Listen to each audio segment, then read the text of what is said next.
من الشيطان الرجيم. بسم الله الرحمن الرحيم.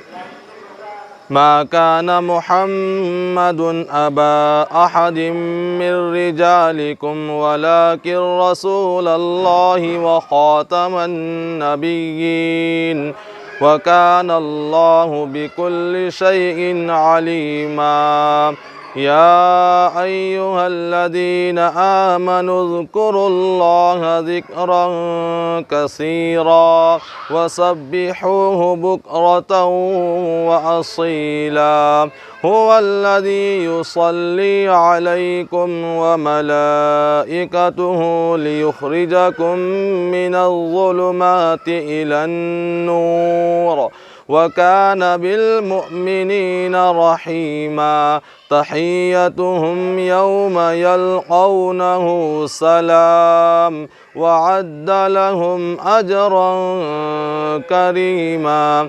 يا أيها النبي إنا أرسلناك شاهدا ومبشرا ونذيرا وداعيا إلى الله بإذنه وسراجا منيرا.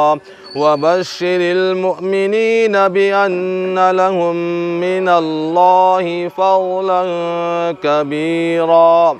ولا تطع الكافرين والمنافقين ودع أذاهم وتوكل على الله وكفى بالله وكيلا. صدق الله العظيم. औज़ बिल्लाहि मिनश शैतानिर रजीम। बिस्मिल्लाहिर रहमानिर रहीम। सुरुवात आपल्या सर्वांचा निर्माता, मालक, पालक, शासक, सर्वे सर्व सर्वज्ञ अल्लाह ईश्वर गॉडच्या नावानं. जमाते इस्लामी हिंद नरखेडतर्फे आवर्जून आमच्या युवकांनी शहराच्या साऱ्या बांधवांसाठी ईद मिलन कार्यक्रमाचा आयोजन केलेला आहे. आजचा हा जो कार्यक्रम आहे तर जमाते इस्लामीतर्फे फक्त नरखेड शहरामध्येच नव्हे तर 25 राज्यातील 5000 पेक्षा जास्त ठिकाणी ईद मिलनाचे कार्यक्रम जमाते इस्लामी तर्फे होत असतात. इथं पहिले होत होते, आता पुन्हा त्याची सुरुवात झाली. ईद मिलन रमजान उत्सव झाल्यानंतर का साजरी करतात या मागची थोडी भूमिका विशद करू इच्छितो. तर जमाते इस्लामीचा मानस असा असतो की ईद मिलनामध्ये आपल्या देशातील साऱ्या बंधूंना, भगिनींना ईदचा जो संदेश आहे, रमजानाचा जो संदेश आहे वो सर्वांपर्यंत पोहोचला पाहिजे.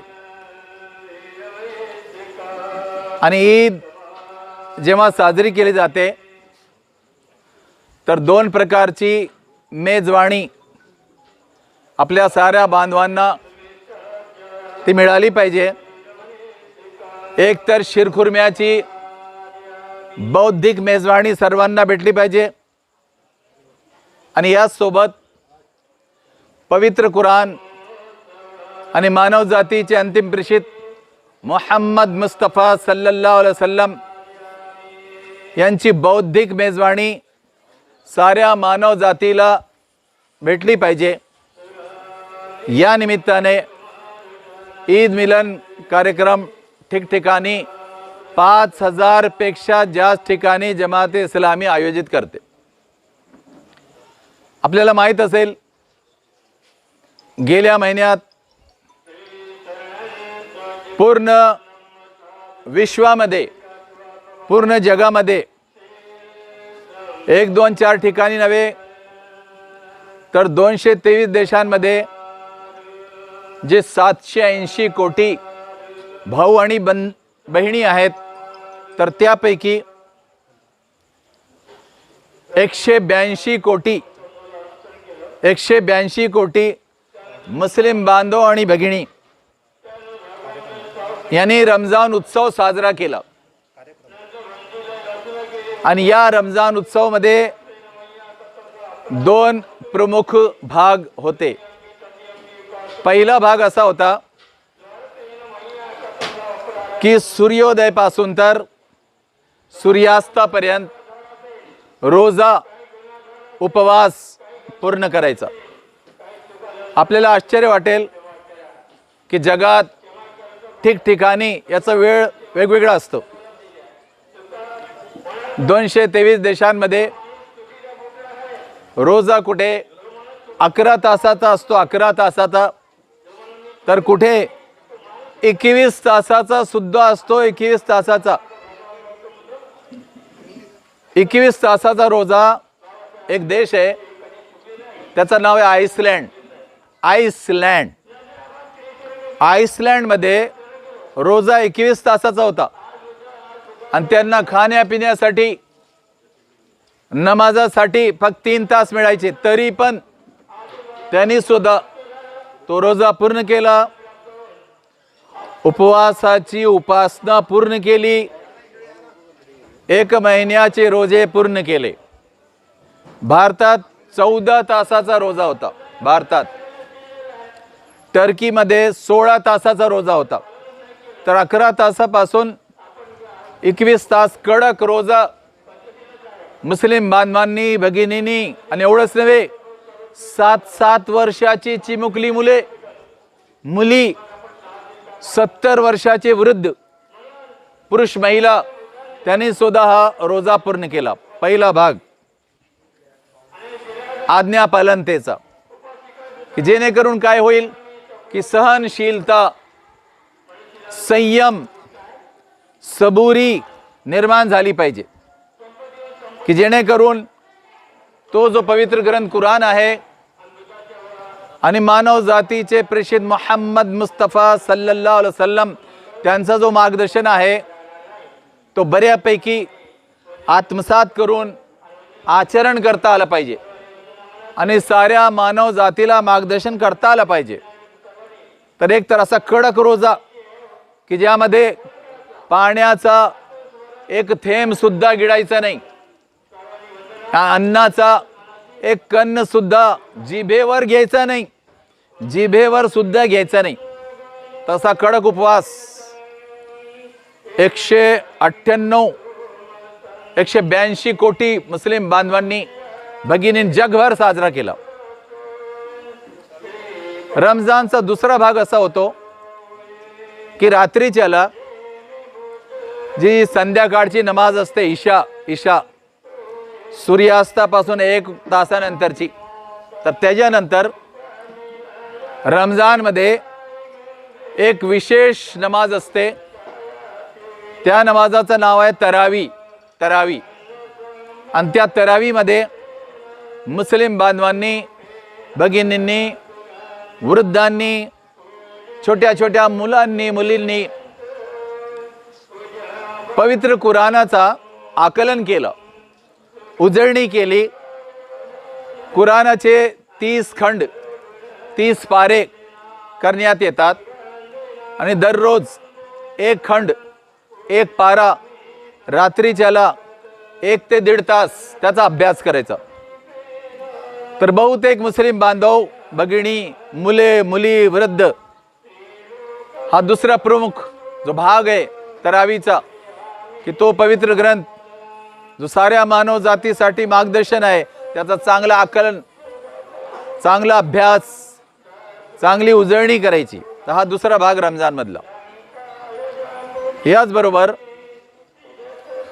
तो जो अंतिम ग्रंथ कुरान साऱ्या मानव जातीसाठी अवतरित करण्यात आला, त्याची विशेषता काय, विशेषता अहमियत क्या है, उसकी अहमियत, खास बात क्या है, खास बात, तर तीन विशेषता, तीन बहुत खास उसके पहलू, त्याच्या तीन विशेषता स्वतः अल्लाह तालानी पवित्र कुराणामध्ये विशद केलेल्या आहेत.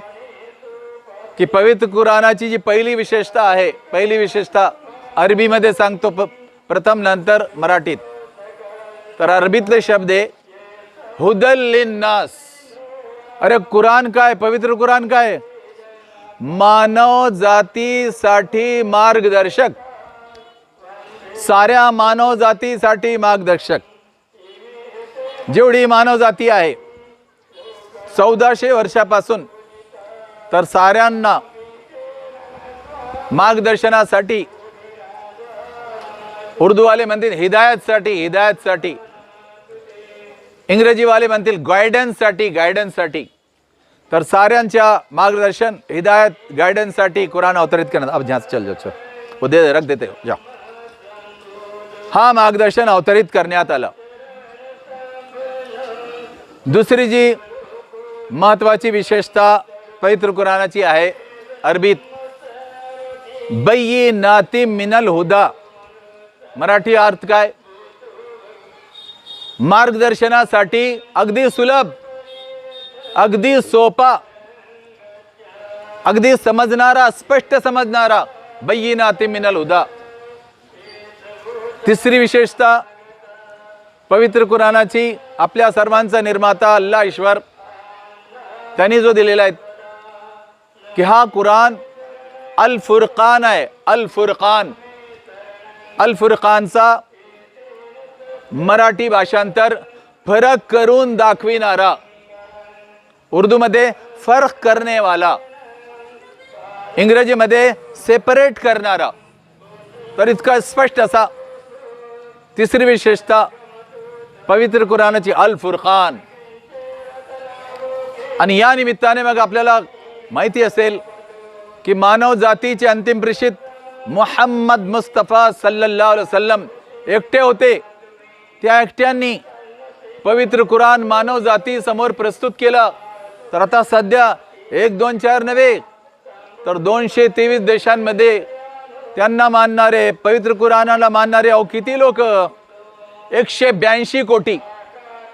182 कोटी म्हणजे 780 कोटी पैकी 24%, तर जगात 24%, 24% अनुयायी आहेत की ज्यांनी कुराणाचा स्वीकार केलेला आहे. आणि मानव जातीचे अंतिम प्रेषित, साऱ्या मानव जातीसाठी दयेचे सागर रहमतुल लिल आलमीन सल्लल्लाहु अलैहि वसल्लम, मानव जातीसाठी दयेचे सागर. 182 कोटी लोकांनी त्यांना मानलेलं आहे. तर त्यांच्या बाबत परिपूर्ण मार्गदर्शन पवित्र कुराणामध्ये सुद्धा आहे.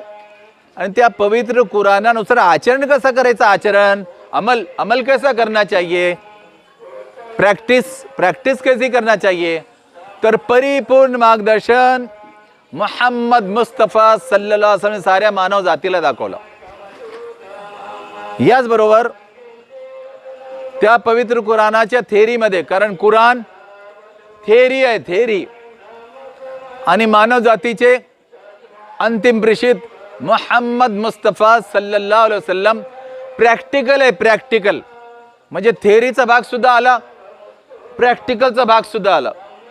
की ज्यांना मार्गदर्शन पाहिजे, नियमांचा मार्गदर्शनात तो पवित्र कुराणामध्ये आला. आणि ज्यांना आचरण पाहिजे, आचरण, अमल, सीरत, तर तो आला मुहम्मद मुस्तफा सल्लल्लाहु अलैहि वसल्लम यांच्या आचरणात. तर दोन्ही भाग, थेरी आली, प्रॅक्टिकल आला.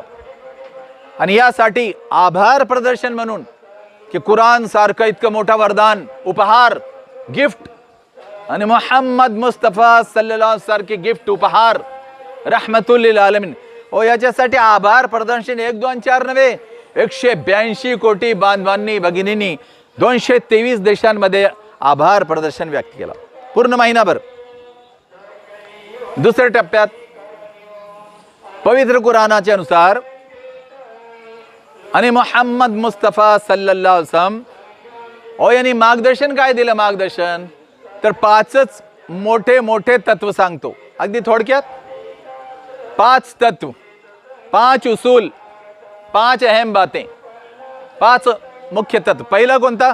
निर्मिती बद्दलचा, खल्क क्रिएशन बद्दलचा. दुसरं तत्व निर्माता, खालिक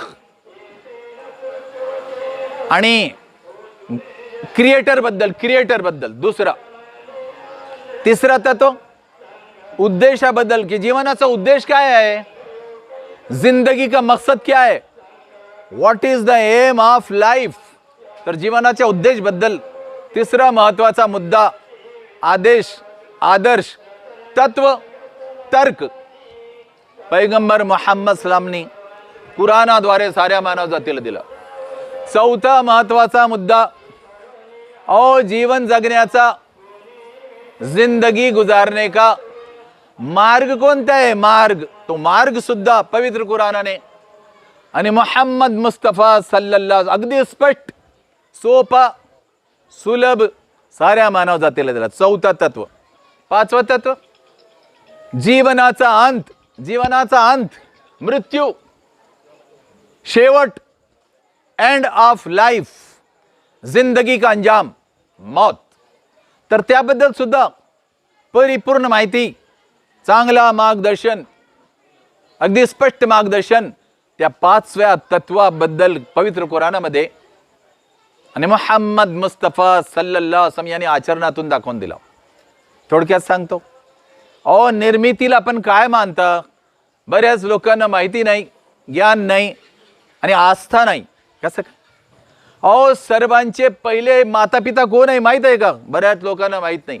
सर्वांचे पहिले माता पिता, जगात जेवढे 780 कोटी बंधू भगिनी आहेत 223 देशांमध्ये, यांची सुरुवात कुठून झाली?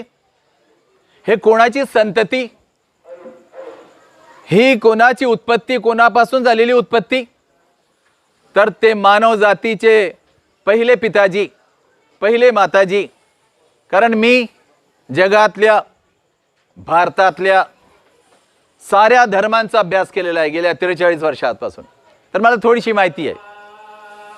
तर आपल्या सर्वांचा निर्माता आदेश देतो आणि पैगंबर मोहम्मद मुस्तफा ससम अगदी स्पष्ट असं मार्गदर्शन करतात की आपल्या सर्वांचे पहिले माता पिता अरबी आणि उर्दू प्रमाणे काय नाव त्यांचे? आदम आणि हव्वा. पिताजी आदम, माय हव्वा, साऱ्या मानव जातीची. उर्दू अरबी प्रमाणे. इंग्रजी प्रमाणे काय? कारण मी PhD जेव्हा केलं बायबलमध्ये, त्यामध्ये 2 धर्मांचा अभ्यास आहे बायबलमध्ये. ज्यू धर्म यहुदी आणि ख्रिस्ती धर्म ईसाई. तर त्यांच्याबद्दलचं जो मार्गदर्शन आहे, तर पवित्र कुराणामध्ये आणि मानव जातीचे अंतिम प्रेषित मोहम्मद पैगंबर साहेबांनी 5 तत्व, निर्मिती, निर्माता, उद्देश, मार्ग, अंत, क्रिएटर, क्रिएशन, क्रिएटर, एम, वे, एंड, हे 5 महत्वाचे तत्व. तर दुसरा जो तत्व आहे, पहिलं तत्व सांगत होतो, पहिला तत्व निर्मिती. तर ही जी क्रिएशन आहे, निर्मिती आहे 223 देशात 780 कोटी बंधू आणि भगिनी. त्यांची सुरुवात, उगम, उत्पत्ती कुणापासून? तर त्या पहिल्या जोडप्याचं नाव जसं पूर्वी मी सांगितलं अरबी उर्दू मध्ये आदम पिताजी, हव्वा माय, पहिले माता पिता. पहिला कुटुंब या धरतीवरचा, first couple of the earth, साऱ्या मानव जातीचे पहिले माता पिता. बरं, इंग्रजीमध्ये, बायबलमध्ये, ज्यू धर्म आणि ख्रिस्ती धर्मामध्ये ते पहिले पिताजी कोण, पहिली माता कोण? तर पिताजीचं नाव ॲडम आणि मातेचं नाव ईव. तर ॲडम अँड ईव ते पहिल्या माता पिताचं नाव. बायबलमध्ये, ओल्ड टेस्टमेंट आणि न्यू टेस्टमेंटमध्ये. आणि मी जेवढे संस्कृतीमध्ये ग्रंथ आहे ते सर्व साहित्य ते वाचले. तर भविष्य पुराण आणि भागवत पुराण, भविष्य पुराण आणि भागवत पुराण, त्यामध्ये ते पहिले पिताजी पहिले माताजी त्यांचं नाव काय आहे? तर पिताजीचं नाव आहे आदिम आणि मातेचं नाव आहे हविया. आता पुन्हा जरा विचार करा. आदम हव्वा, ॲडम ईव, आणि तिसरे आदिम आणि हविया. जरा विचार कर बरं. अहो फरक काय? फरक आहे उच्चाराचा फक्त. अहो थोडासा उच्चाराचा फरक आहे. सत्य एकच आहे, तथ्य एकच आहे की सर्वांचे पहिले पिताजी एकच, सर्वांची पहिली माता एकच, या जगावर मध्ये धरतीवरचा पहिला जोडपं एकच, फर्स्ट कपल ऑफ द अर्थ, पहिले एकच माता पिता. मग सारे काय झाले हो? ग्लोबल फॅमिली, वैश्विक कुटुंब झालं ना. वैश्विक कुटुंब, आलमी खानदान, आलमी खानदान, की त्या पहिल्या जोडप्यापासून साऱ्यांचे माता पिता एक. मग आपला नाता काय झाला? मी पहिल्यांदा आलो नरखेडमध्ये, पण इथे जेवढे बंधू आहेत, भगिनी आहेत, मनापासून अंतकरणातून मानतो सारे माझे बंधू आणि साऱ्या माझ्या भगिनी. आणि या पहिल्या तत्वानुसार निर्मिती. मला काय करायचं? 182 कोटी मुस्लिम बांधवांनी जगात काय करायचं? आणि 600 कोटी मुस्लिमेतर बांधव भगिनी त्यांच्यासोबत त्यांनी काय करायचं? त्यांनी मरेपर्यंत, अंतिम श्वासापर्यंत सर्वांशी प्रेम करायचा, भावासारखा बहिणीसारखा, अंतिम श्वासापर्यंत. आणि दुसरा ध्यास काय करायचा? सेवा करायची, त्यांची खिदमत. तर एक तर प्रेम करायचा, मोहब्बत और खिदमत. प्रेम करायचा भाऊ आणि बहिणीसारखा, आणि सेवा करायची भाऊ आणि बहिणीसारखं. आणि जर याला कुणी मानत नसेल तर तो खऱ्या अर्थाने मुस्लिम होऊच शकत नाही. तो मुस्लिम होऊच शकत नाही. माणूस होऊ शकत नाही. मुस्लिम तर खूप मोठं असतं. तो साधा माणूस सुद्धा होऊ शकत नाही की जो 780 कोटी बांधवांना भगिना भाऊ आणि बहीण समजत नसेल. पहिलं तत्व झालं. दुसरं तत्व निर्माता. निर्माता आहे, निर्माता एकच आहे. निर्माता 2-4 नसतात. एकच उदाहरण देतो ना, PI साहेब आले. PI साहेब, एका शहरामध्ये 2 PI असतात का? एका शाळेमध्ये 2 HM असतात का? एका जिल्ह्यामध्ये 2 कलेक्टर असतात का? मग इतक्या मोठ्या व्यवस्थेमध्ये सुद्धा एकच व्यवस्थापक आहे. एकच अल्लाह, एकच ईश्वर, एकच गॉड, एकच भगवान. 2 होऊ शकत नाही. व्यवस्था चालणारच नाही. व्यवस्था चालणार नाही. तो एकच आहे. तो एकच आहे की ज्या एकाने सर्वांची निर्मिती केली, व्यवस्थापन केलं आणि कंट्रोल ठेवतो, नियंत्रण ठेवतो, सर्वांना जीवन देतो आणि सर्वांना मृत्यू सुद्धा देतो. तो एकच आहे. आपल्या सर्वांचा निर्माता, सर्वांचा अल्लाह, सर्वांचा गॉड, सर्वांचा भगवान, तो एकच आहे. दुसरं तत्व. मग काय करायचं? त्याच्या मानलं पाहिजे ना त्याचा आदेश, त्याची जी बंधने आहे, त्यांनी जी शिस्त दिलेली आहे, डिसिप्लिन इन द लाईफ, आणि त्याचे अंतिम प्रेषित मोहम्मद मुस्तफा सल्लल्लाहु अलैहि वसल्लम, त्यांनी जी शिस्त आणि डिसिप्लिन दिली ती जीवनात पाळली पाहिजे ना. तर मग खऱ्या अर्थाने त्या एका अल्लाची बंदगी, ओबिडियन्स, भक्ती आणि आज्ञापालन. तिसरं तत्व, उद्देश काय? जीवनाचा उद्देश काय? What is the aim of life? जिंदगी का मकसद क्या है? बऱ्याच लोकांना माहित नाही. बरेच लोक दोर तुटलेल्या कटीपतंग सारखं उडत असतात. त्यांना माहितीच नाही जीवन कशासाठी देण्यात आला, कधी संपणार, त्याच्यानंतर काय होईल त्यांना काही माहितच नाही. तर दोर तुटलेल्या पतंगासारखं उडत असतात. कोणत्याही काट्या कुपाटीत आणि नालीमध्ये जातात, मग वाया जातात. एक स्पष्ट त्यांनी उद्देश दिलेला आहे जीवनाचा. तो उद्देश काय? अगदी स्पष्ट. त्यांनी जो जीवनाचा उद्देश दिला तो उद्देश आहे परीक्षा, इम्तिहान, examination. Life is a test end trial. Life is examination. जिंदगी इम्तिहान है. जीवन परीक्षा आहे. आणि या परीक्षा रूपी जीवनात आपल्याला साधारणतः 60 ते 80 वर्षाचा आयुष्य मिळतो साधारणतः, सरासरी ॲव्हरेज औसत 60 ते 80.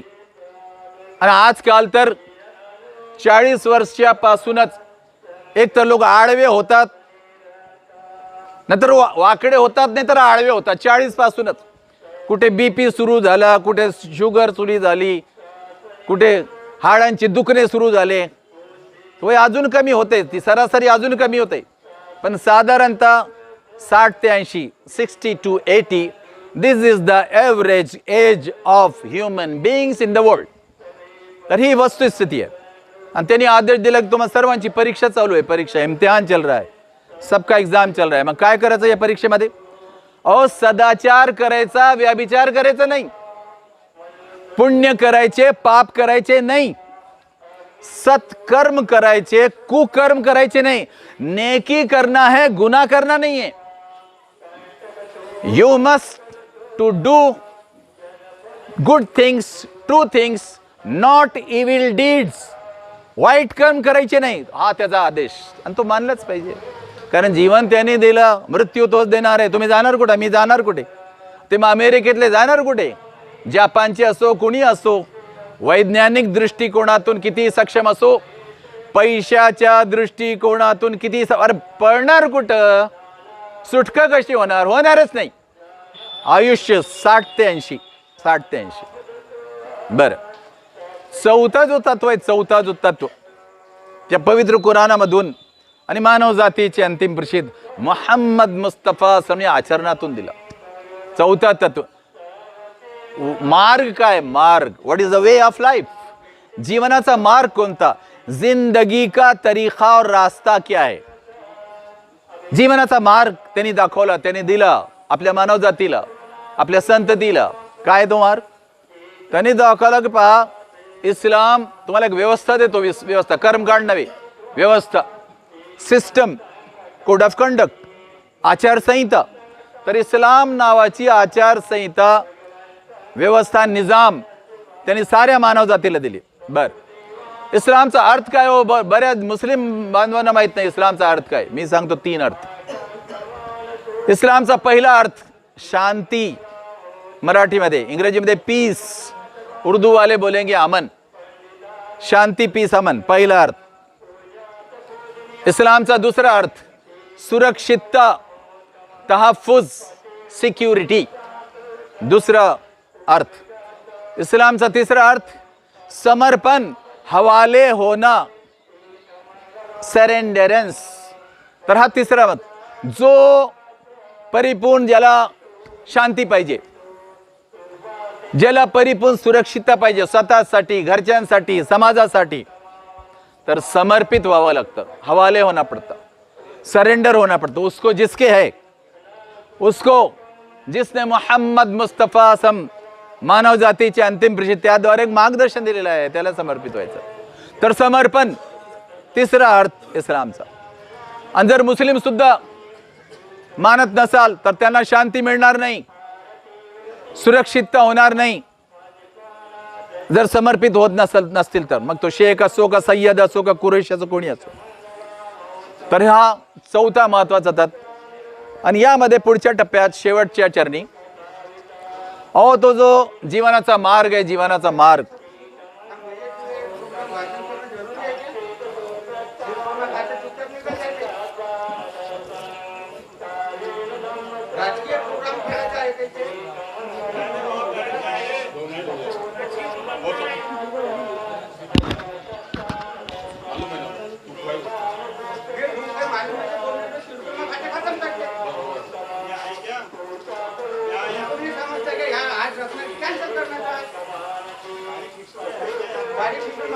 पवित्र कुराणामध्ये आणि मोहम्मद मुस्तफा मानव जातीचे अंतिम प्रसिद्ध त्यांनी जो मार्ग दिला, मार्ग, तर त्या मार्गामध्ये 7 व्यवस्था आहेत. 7 व्यवस्था. पहिली व्यवस्था शैक्षणिक व्यवस्था, एज्युकेशनल सिस्टम. दुसरी व्यवस्था नैतिक व्यवस्था, मॉरॅलिटी सिस्टम. तिसरी व्यवस्था कौटुंबिक व्यवस्था, फॅमिली सिस्टम. चौथी व्यवस्था सामाजिक व्यवस्था, सोशल सिस्टम. पाचवी व्यवस्था आर्थिक व्यवस्था, इकॉनॉमिकल सिस्टम. सहावी व्यवस्था न्यायपालिकेची व्यवस्था, ज्युडिशियल सिस्टम. आणि सातवी जी व्यवस्था साऱ्या मानवजातीला पवित्र कुराणाद्वारे आणि मानवजातीची अंतिम प्रसिद्ध मोहम्मद मुस्तफा असम यांनी दिली, ती आहे प्रशासकीय व्यवस्था, ॲडमिनिस्ट्रेटिव्ह सिस्टम. की प्रशासन, ॲडमिनिस्ट्रेशन सरपंचापासून तर संसदेपर्यंत कसं चालवायचं, तर परिपूर्ण मार्गदर्शन या पवित्र कुराणामध्ये आणि मानवजातीचे अंतिम प्रसिद्ध मोहम्मद मुस्तफा सल्लल्लाहु याने साऱ्या मानवजातीला दिलेला आहे. आणि शेवटच्या टप्प्यात एक गोष्ट इथं सांगू इच्छितो की मी एक उदाहरण देतो की प्रशासकीय व्यवस्था आजपासून 1400 वर्षापूर्वी, तंतोतंत वर्ष सांगतो, वर्ष, की ज्यावेळेस 610 इसवी सन ते 632 इसवी सन मध्ये कुराण अवतरित झाला, तर पैगंबर मोहम्मद मुस्तफा सल्लल्लाहु अलैहि वसल्लम यांनी अरब देशात, मक्का शहरात, मदीना शहरात, अरब राज्यामध्ये एक शासन चालून दाखवलं. आणि तंतोतंत जो शासन चालला मदिनेपासून, तर तो वर्ष 10 वर्ष सांगतो, 622 इसवी सन ते 632 इसवी सन यामध्ये तो कार्यकाळ चालला शासनाचा, पवित्र कुराणाच्या शासनाचा आणि मानवजातीचे अंतिम प्रसिद्ध मोहम्मद मुस्तफा असम यांनी दिलेल्या प्रशासनाचा. बरं, त्यामध्ये काय काय झालं? हो, तुम्हाला आश्चर्य वाटेल, PI साहेबांना जास्त आश्चर्य वाटेल की त्या 10 वर्षाच्या काळात 10 लाख चौरस मैलामध्ये, 10 वर्षाच्या कार्यकाळात 10 साल के अंदर 10 लाख चौरस मैलामध्ये, कि जो पूरे एरिया था ना वो था 10 लाख मुरब्बा मील, 10 लाख चौरस मैल. और क्राइम किती झाले, गुन्हे किती झाले, गुन्हा किती, गुन्हा सिर्फ 9, फक्त 9. एक कत्तल, एक बलात्कार, 2-4नी दारू पिली होती, 1-2नी स्त्रियांना छेडलं होतं, छेडलं. तर फक्त 9 गुन्हे 10 वर्षात, 10 लाख चौरस मैलामध्ये. ओ का झालं असा? कडक प्रशासन. कुणी हत्या केली, बलात्कार केला, स्त्रीला, महिलेला छेडला, दारू पिली, त्याला भर चौकात आणायचं. हत्या केली असर, बलात्कार केला असर, तर त्याला त्याचा मुंडकाच कापायचा. अहो, एक मुंडका कापला गेला 10 वर्षात, पण इबरत झाली लक्षावधीनं. लाखों को इबरत हुई कि मोहम्मद मुस्तफ़ा सल्लल्लाहु अलैहि वसल्लम ने कुरान का क्या निज़ाम चलाया कि एक जानी को सज़ा हुई, उसकी गर्दन कटी और सब महफूज हो गए, सब महफूज हो गए. दुसरा बलात्कार झालाच नाही त्यांच्या 10 वर्षात काळात. आणि ज्यांनी दुसरे छोटे मोठे गुन्हा केले तर चामडी, चाबुकाचे फटके, 100 फटके, 80 फटके, 40 फटके. हो, एक एक फटका असा की त्याने जखमच व्हायची एका फटक्याने. तर लोकांना इतकी इब्रत झाली की इतकं सुशासन, सुराज्य त्या 10 वर्षाच्या काळात मोहम्मद मुस्तफा सल्लल्लाहु अलैहि वसल्लम चालवला. आणि एक मोठा उदाहरण देतो शेवटच्या टप्प्यात. तुम्ही एक ग्रंथ वाचला असेल 1980 मध्ये, इन 1980 लंडनचे एक मोठे शास्त्रज्ञ, विद्वान, त्यांचं नाव आहे मायकल हार्ट. मायकल हार्ट त्यांनी 20 वर्षे स्टडी केली, 20 वर्षे, 20 साल तक उन्होंने मेहनत की. 20 वर्षानंतर त्यांनी काय केलं की जगातील जेवढे महापुरुष होऊन गेले जगातील, मग कोणत्याही देशातील, 7000 वर्षाच्या काळात, कारण साधारणतः आपल्याला इतिहास जो आढळतो ना, इतिहास तो 7000 वर्षाचा आढळतो. त्यासाठी दाखला देतो, मी वाचलेला आहे एन्सायक्लोपीडिया ब्रिटानिका, तो ग्रंथ वाचा. ग्रंथ काय ते 40 वॉल्यूम आहे. आमच्या कॉलेजमध्ये होते, कारण मी 30 वर्षे कॉलेज सेवा केली, औरंगाबाद मौलाना आझाद कॉलेज. तर त्यामध्ये मी पाहिला एन्सायक्लोपीडिया ब्रिटानिकामध्ये की साधारणतः 7000 वर्षांचा इतिहास भेटतं, खऱ्या अर्थाने 7000 वर्षाचा. तर मायकल हार्टने 20 वर्षात चांगला अभ्यास केला की असे किती महापुरुष झाले आणि त्यांनी मानवजातीसाठी विश्वासाठी काय काय योगदान दिलेलं आहे. तर त्यांनी 100 लोक निवडले, 100 मेरिटोरियस, कि 100 अगदी महापुरुष कोणते होते, त्यांनी 100 निवडले. उसने 100 लोगों को चुना, 100 लोगों को चुना, 7000 साल की तारीख से बड़ी बड़ी अजीम शख्सियतों को. बर शेवटी त्याने जी नंबरिंग दिली ना, नंबरिंग की 1 2 4 20 40 80 100, ओ पहिला नंबर कुणाचा दिला बऱ्याच लोकांना माहित नाही. विकिपीडियावर जा, गुगलवर जा आणि ते पुस्तक पहा, मायकल हार्ट दी 100, त्यामध्ये तुम्हाला भेटेल. काय अहो तो कोण आहे पहिला महापुरुष की म्हणजे एक योगदान दिला साऱ्या मानवजातीला. तर मायकल हार्टने, तो स्वतः ख्रिस्ती आहे, ईसाई आहे हो, ईसाई, पण त्यांनी नंबर 1 मानव जातीमध्ये नंबर 1 7000 वर्षात तो हजरत मुहम्मद मुस्तफा सल्लल्लाहु अलैहि वसल्लम त्याने नंबर 1 दिला. लोक विचलित झाले, मला अरे अरे तू कसला ख्रिस्ती, तू कैसा ईसाई आहे, अरे आपले येशू ख्रिस्त ना, येशू ख्रिस्त त्यांनी मोठं योगदान दिलेलं आहे, त्यांना नंबर 1 का नाही दिला. तर मायकल हार्ट म्हणाला, अरे मी अभ्यास केला, मी 20 वर्षे अभ्यास केला आणि त्यानंतर त्यांनी जो एकच सेंटेन्स सांगितला, बऱ्याच त्याने ते 20 पानांमध्ये त्याने प्रीफेस दिलेलं आहे. प्रीफेस म्हणजे पुस्तकाच्या पूर्वी ते प्रीफेस लिखतात ना, की त्यामध्ये काय काय आहे पुस्तकामध्ये. तर प्रीफेसमध्ये त्याने जो सेंटेन्स, वाक्य, जुमला डाला हुआ है वो सुनिए. उसने कहा, प्रॉफिट मोहम्मद सल्लल्लाहु अलैहि वसल्लम इज सुप्रीमली सक्सेसफुल. त्याचे शब्द ऐका तंतोतंत. प्रॉफिट मोहम्मद सल्लल्लाहु अलैहि वसल्लम सुप्रीमली सक्सेसफुल. सुप्रीमली म्हणजे अति उत्तम, अति आदर्श, यश प्राप्त करणारे, सुप्रीमली अति उत्तम, सक्सेसफुल, यश प्राप्त करणारे. ओ कोणकोणत्या लेवलवरती, कोणकोणत्या स्टँडर्डवर, 2 स्टँडर्ड त्यांनी सांगितले, 2 भाग सांगितले. कोणता? Supremely successful in secular level. Secular level म्हणजे दैनंदिन जीवन, दैनंदिन जीवन, त्याचे भाग, त्याच्या व्यवस्था.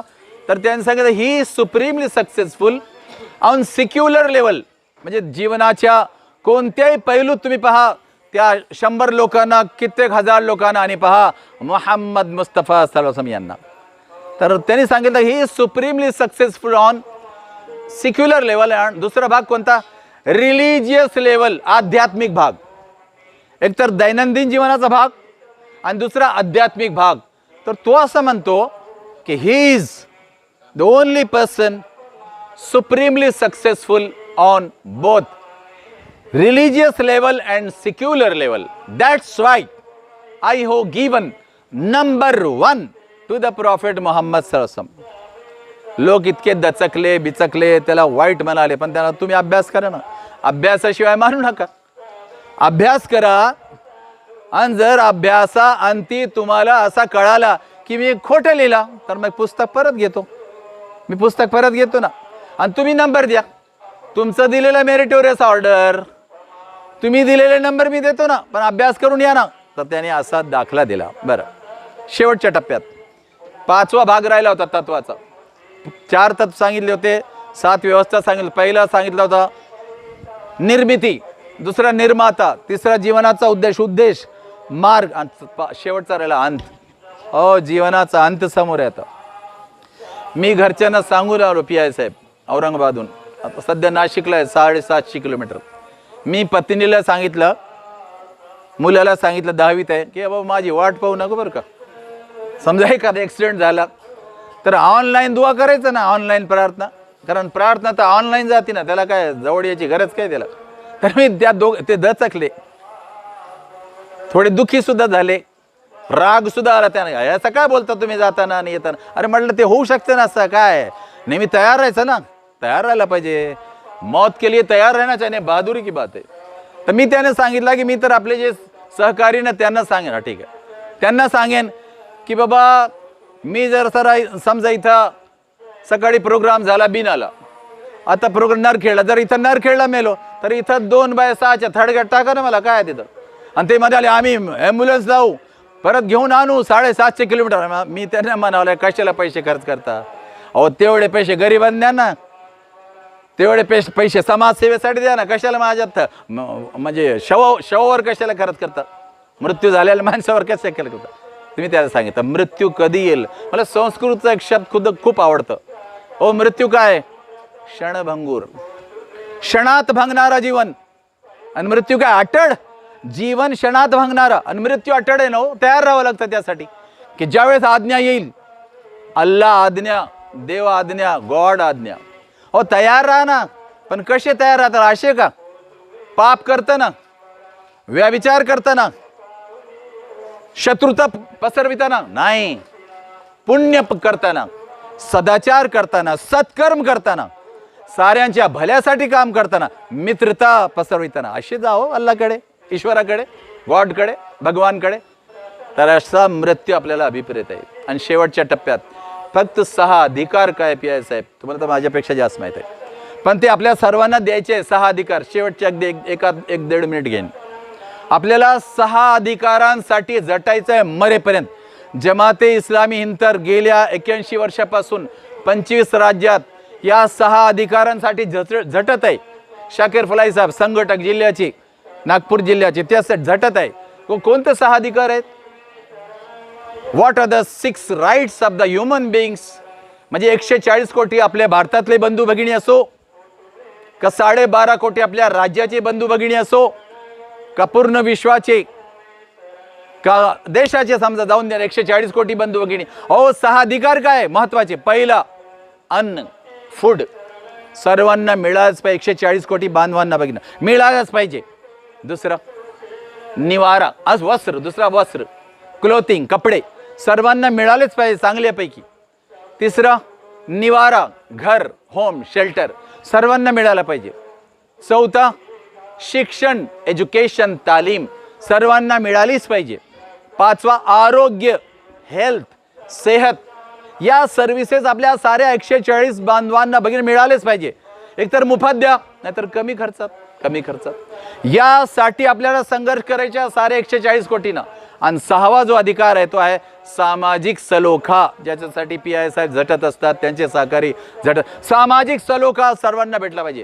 तर मी सर्वप्रथम शेवटी मुस्लिम बांधवांना ठणकावून सांगेन की तुम्हाला तर अनिवार्य है, देखिए आप पर तो फर्ज है, मुस्लिम भाई बहनों पर फर्ज है कि 140 करोड़ भाई बहनों के लिए और राज्य के 12.5 करोड़ भाई बहनों के लिए ये जो 6 अधिकार है, उसके लिए आपको जान भी देना पड़े तो देना चाहिए.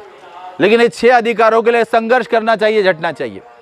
और सारे जे बांधव आहे माझे मुस्लिम आहे तर त्यांना तर विनंती करतो की तुम्ही आम्ही सुद्धा सर्व मिळून सोबत आपण या 6 अधिकारांसाठी संघर्ष करू. बरं, 6 अधिकारांसाठी उपमा चांगली दिली पी.आय. उपमा काय? अहो तुम्ही 6 भागाचा घर कोणाचं असतं साहेब? मधमाशाचा. 6 भागाचं घर मधमाशीचं असतं. तर त्या 6 भागातून, 6 अधिकारातून मधाचा गोडवा, शहद की मिठास, मधाचा गोडवा आपल्याला 12.5 कोटी बंधू भगिनी राज्याचे आणि 140 कोटी बंधू भगिनी पूर्ण देश त्यांना द्या. त्यासाठी झटून आपल्याला जीवन परिपूर्णता, जीवनाचा रान करायचा, जीवाची बाजी लावायची. ये मकसद लेकर अगर हमने ईद मिलन किया और रोज़े रखे होंगे और तरावी पढ़े होंगे तो फिर सही पढ़ी तरावी, सही नमाज पढ़े. और अगर ये नहीं समझा, ये 6 अधिकार देना, 6 राइट, अगर ये नहीं समझा तो अभी हमारी तरावी ठीक से नहीं हुई, अभी हमारे उपवास रोज़े ठीक से नहीं हुए. तो इतना कहकर कि ये 6 अधिकारों के लिए हमको अंत तक संघर्ष करना है, लड़ना है कि ये 6 अधिकार सारे 140 कोटी भाई बहनों को मिलना ही चाहिए. एवढे बोलून मी माझे तोडके मोडके शब्द संपवितो. खूप खूप धन्यवाद. जजाकल्ला. अल्लाह हाफिज.